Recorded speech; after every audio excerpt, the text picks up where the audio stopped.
Whatever. God, why is it my fault that Tamati is late?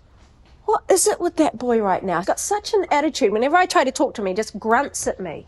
He used to be such a sweet kid. He's a teenager, it's normal. No, none of his mates are like that. Yeah, not here, but I'm sure they behave like that in their own whare.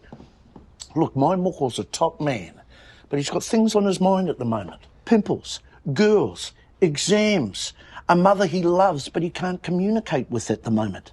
Oh, and he's now a Warriors supporter. Well, I just don't get it. It's like he's got a sign across his brain saying, closed for renovations. What? Well, you see, he can't think like an adult yet. His brain's still developing.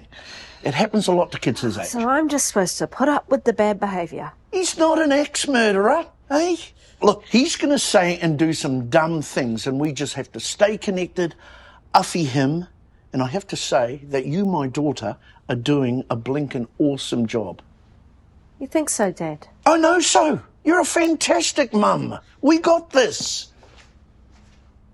Hey, so how long until his brain gets back to normal? Ooh, about 10 years? No! That's crazy! No, that's science. Ah!